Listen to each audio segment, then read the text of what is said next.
bien en ce vendredi, début d'après-midi. Que vous n'avez pas trop chaud. N'hésitez pas à me faire un petit coucou quand vous arrivez, ça fait toujours plaisir. Et on va pouvoir commencer la recette du jour et vous allez voir que là, on ne peut pas faire plus simple. C'est vraiment une recette aujourd'hui d'assemblage. On va faire une pizza couronne, donc une pizza qui va un petit peu changer de la pizza traditionnelle. Vous n'aurez même pas de fiche recette parce que le but c'est de mettre un petit peu ce que vous voulez dessus. Et on va pouvoir après commencer. Ça c'est pas habituel hein, de faire un live à cette heure-là. Allez, c'est parti. Comme d'habitude, là, je vais éviter de me tâcher parce que je suis en blanc. Je vais donc mettre mon beau tablier de travail. Et hop, je vais pouvoir commencer. Donc pour cette recette, il va vous falloir une pâte à pizza ronde, faite par vos soins ou achetée, c'est comme vous voulez. Moi, elle sera toute faite. Coucou Anne. Il vous faudra de la sauce pizza tomate, voilà, ce genre de choses. Après, vous pouvez faire votre propre sauce à pizza sans aucun problème. Il vous faudra des olives, il vous faudra une bûche, il vous faudra des tomates, des champignons et du jambon. Donc voilà pour la recette du jour. Franchement, ultra compliqué. Et ensuite, ça partira au four une vingtaine de minutes à 210 degrés. Coucou Morgane. On va donc se servir comme hier du moule tarte couronne. Donc c'est le moule phare de la semaine. Donc surtout n'hésitez pas à aller remplir le sondage que j'ai mis hier si vous préférez avoir le même moule toute la semaine ou si vous préférez avoir un moule, une recette différente à chaque live. Donc c'est très important de me dire. Je compte sur vous. Bon, j'espère que ça va ma petite Morgane. On se voit dimanche, il paraît.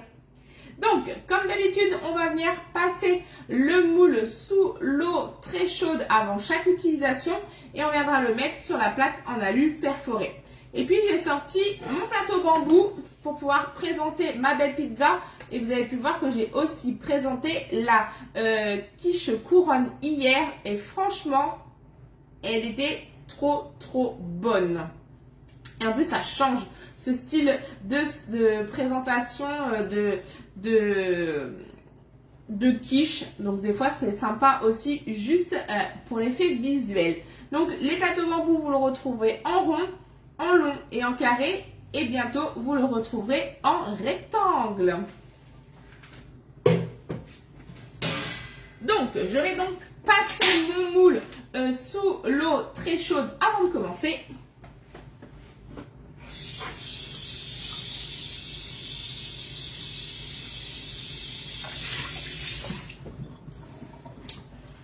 L'eau va permettre d'enlever toutes les petites poussières qu'il va y avoir et également va enlever la matière grasse qu'il pourrait y avoir sur le moule. Parce que avant chaque utilisation, on ne vient jamais huiler ou beurrer nos moules en silicone. On est sur du silicone platinium, donc du silicone de haute performance qui va quand même jusqu'à 260 degrés.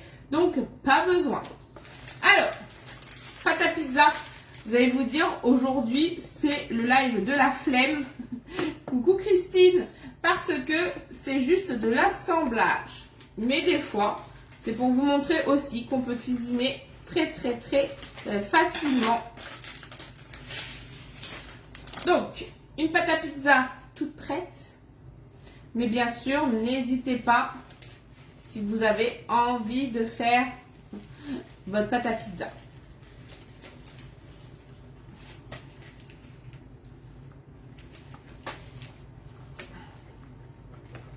Donc, on vient la dérouler, on la retourne, on vient la positionner correctement tout autour.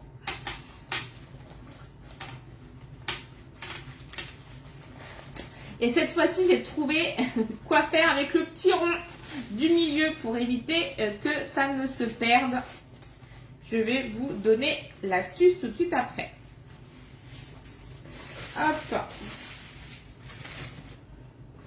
Donc là, on est sur une pizza. Donc, on vient remonter légèrement nos bords de chaque côté.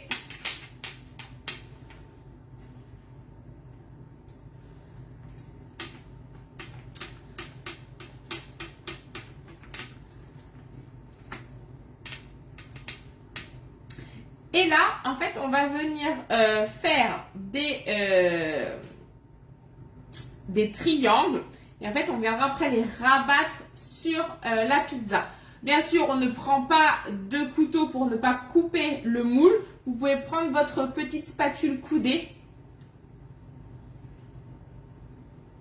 pour venir faire les empreintes.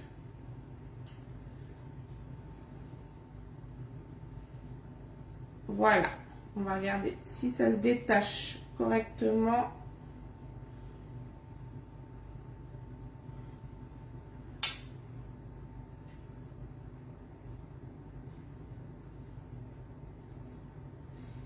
Hop, nickel. Donc là, je vais la laisser là, comme ça. Alors, vous pouvez aussi prendre notre couteau à pâtisserie, le grand noir qui fait un côté coupé, un côté pelle, parce que ça n'abîmera pas les silicones. Bon, bah moi, je l'ai oublié chez mon hôtesse de samedi, donc elle va me le rendre prochainement. Donc, voilà. Je vous montre et ici on viendra retourner les petits triangles. Franchement, c'est pas trop compliqué. On vient donc dans le fond mettre de la sauce tomate spéciale pizza.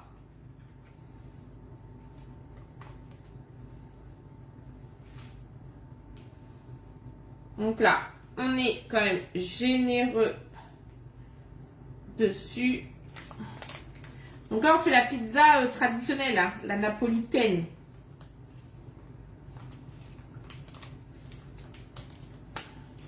J'aime bien utiliser cette sauce à pizza là. Je la trouve très bonne.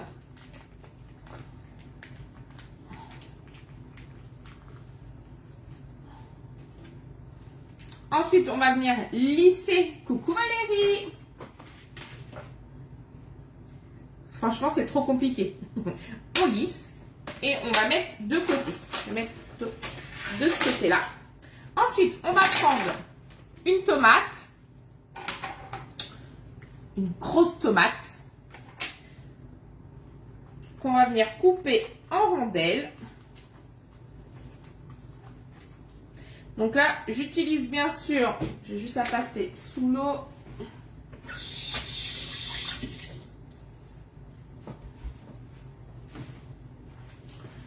On utilise le couteau qui a donc ces petites lames dentelées et franchement, ça fait vraiment une superbe découpe, même pour les tomates.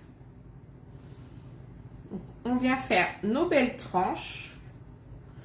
Je vous montre, regardez la belle tranche que ça fait. Et on vient positionner sur notre sauce tomate.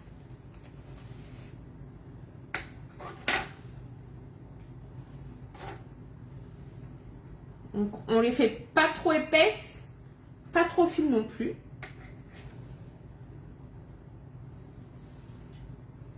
Donc, on les fait pas se chevaucher. Donc, moi, j'ai vraiment pris de la tomate de compète.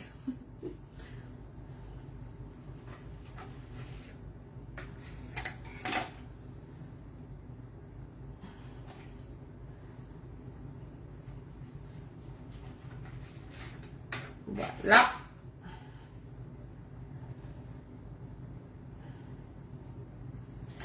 Hop, ça c'est bon. Donc, je vous montre au fur et à mesure ce que ça donne. Ensuite, on va venir prendre nos champignons. Donc, nos petits champignons de Paris. Et on va faire la même chose. On fait des lamelles de champignons. Donc toujours avec mon couteau.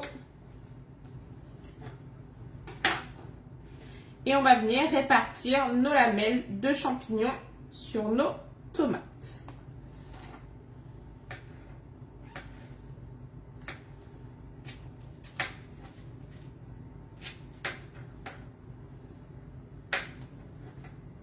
Est-ce que c'est une recette qui est super compliquée?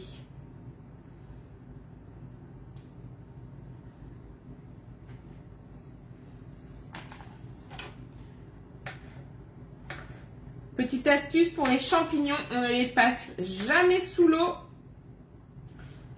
pour éviter que l'eau ne s'infiltre dans son pied et après ils sont tout gorgés d'eau. On vient les brosser. Allez, encore un petit.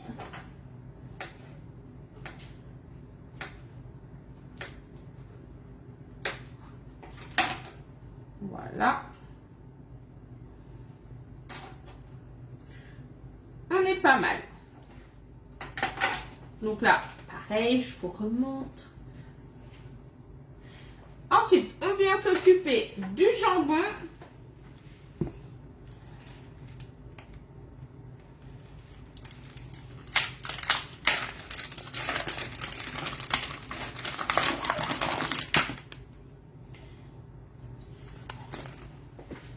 Donc, on vient tailler notre jambon. Tac, hop. En cubes. Donc, c'est des tranches de jambon assez fins. Après, vous pouvez aussi mettre de la chiffonnade de jambon. J'en ai pas trouvé, mais on peut aussi.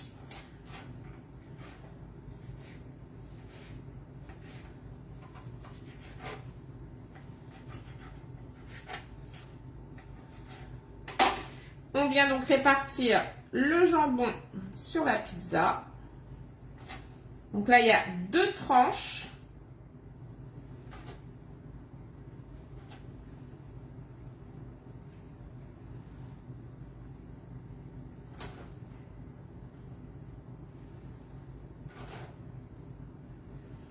Après, on n'a plus qu'à couper la bûche. Répartir les olives, mettre un petit peu d'origan et ça part au four. Coucou Séverine!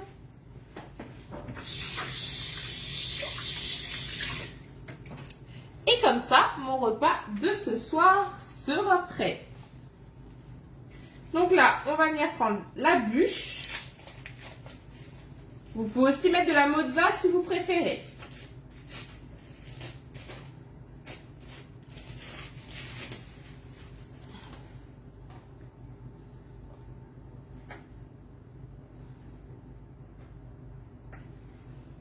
Bah, et c'est de la triche, ma bûche elle est vide.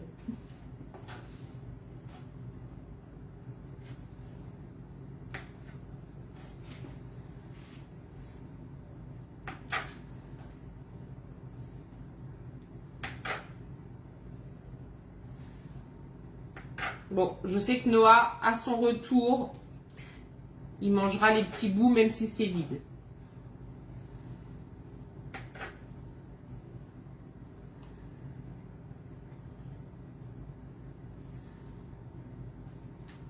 Voilà. Donc voilà ce que ça donne. Je vais éviter de trop pencher. Je vais juste mettre ça de côté. Prendre mes olives.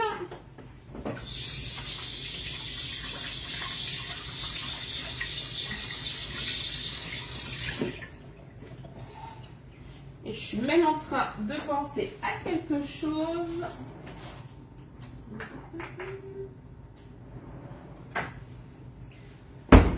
Au lieu de prendre de l'origan, on va prendre, je ne m'en suis encore pas servi, c'est la spéciale pizza et pasta.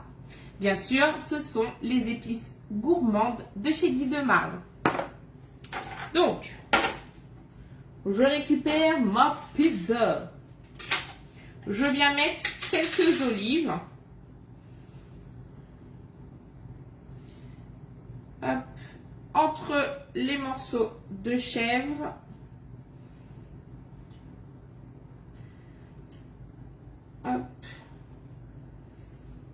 Et une dernière. Hop. Nickel. On se relave les mains, bien sûr.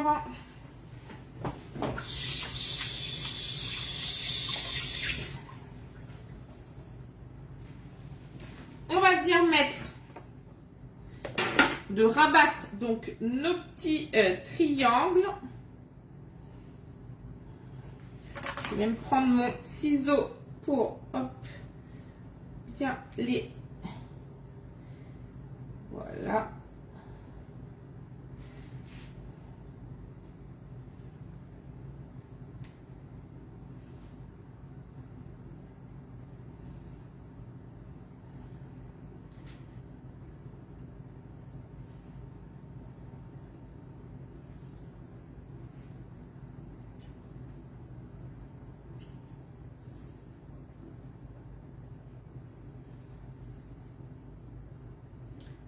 Hop.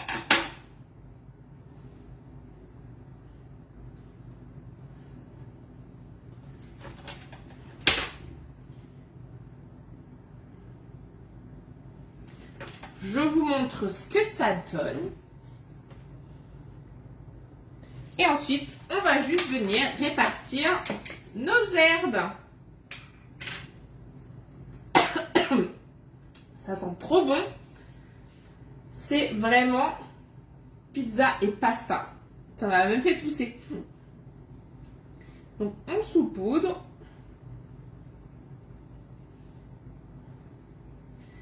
Et ça part au four pendant 20 minutes à 210 degrés et j'aurai une belle pizza couronne. Vous voyez que des fois, on n'a pas besoin de beaucoup de choses pour pouvoir faire une belle recette. Ultra rapide, ultra simple. Parfait pour un repas du soir accompagné d'une salade verte que vous pourrez venir mettre dans le milieu de votre pizza.